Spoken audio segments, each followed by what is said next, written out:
अस्सलाम वालेकुम class 9 chapter number 3। Today's our topic is cell. Cell क्या होता है? तो यहाँ से आप डेफिनेशन सेल की हाईलाइट कर लें। The cell is the basic unit of life. Cell जो है ज़िंदगी का बुनियादी हिस्सा है। इसकी डेफिनेशन अगर आप इससे ऊपर वाले पैराग्राफ इंट्रोडक्शन में जाएंगे तो वहाँ से भी आपको मिल जाएगी। अगर आप यहाँ से करना चाहते हैं तो आप यहाँ से भी कर सकते हैं। सेल जो है वो ज़िंदगी का बुनियादी हिस्सा है, उसकी बेसिक फाउंडेशन है लाइफ की, यानी कि ज़िंदगी जो है वजूद ही सेल से आती है। जस्ट एज ब्रिक्स, बिल्कुल उन ईंटों की तरह, are the building blocks of a house. जब एक घर हम तामीर करते हैं, एक बिल्डिंग बनाते हैं तो उसके अंदर क्या करते हैं, ईंटें लगाते हैं। तो वो ईंटें जो है उसके बगैर दीवार नहीं बन सकती, कोई बिल्डिंग नहीं बन सकती। तो इसी तरह से cells are the building block of living organisms. इसी तरह से हम कह सकते हैं कि सेल्स जो हैं वो बिल्डिंग ब्लॉक्स हैं लिविंग ऑर्गेनिजम्स के, यानी कि उनके बगैर जो है कोई ऑर्गेनिज्म ग्रो नहीं कर सकता। Including plants, animals and humans, जिसके अंदर प्लांट्स भी आ जाते हैं। ऑर्गेनिजम्स के अंदर जो है वो प्लांट्स भी हैं, एनिमल्स भी हैं और ह्यूमंस भी हैं। Every living thing from the smallest bacterium to the largest whale is made up of cell. यानी कि हर चीज़, ये आपको वैसे जनरलाइज है, इसको आप अगर एमसीक्यू में करना चाहें तो कर ले।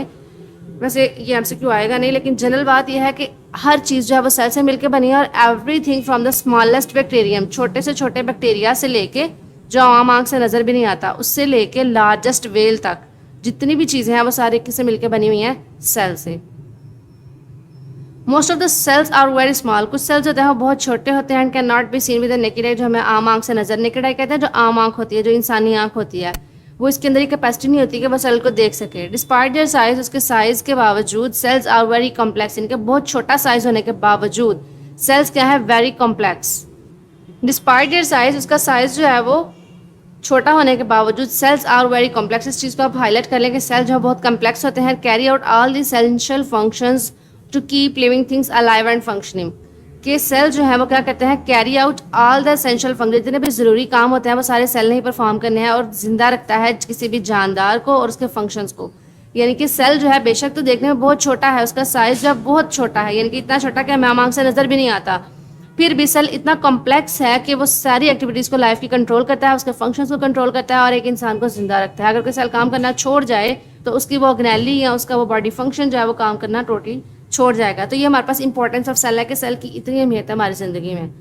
Some cell are large enough. अब नेक्स्ट उसने ये कहा हुआ है कि कुछ सेल्स ऐसे होते हैं आर लार्ज इनफ, इतने बड़े होते हैं, to be seen with naked eye, जिनको हम देख सकते हैं।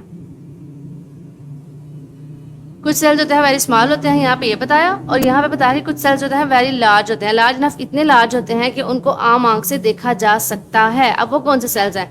मिसाल के तौर पर egg cell of ostrich. Ostrich कहते हैं शुतुरमुर्ग को, तो उसका जो सेल होता है उसे हम आम आँख से देख सकते हैं, क्योंकि यूनिसेलुलर ग्रीन एल्जी, हमारे पास जो यूनिसेलुलर ग्रीन एल्जी है एस्टेबुलेरिया, उसको भी हम क्या कर सकते हैं, आम आँख से देख सकते हैं। यूनिसेलुलर जायंट अमीबा, अमीबा जो होता है एक यूनिसेलुलर है, तो ये एक ऑर्गेनिज्म से यूनिसेलुलर है, एक ही सेल से मिलकर बने हुए हैं, तो हम इनको जो है वो देख सकते हैं।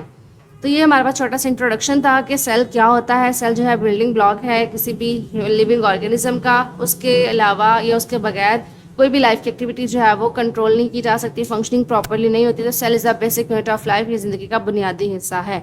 तो ये हमारा आज का छोटा सा टॉपिक था। होप सो आपको समझ आ गया होगा। अल्लाह हाफिज़।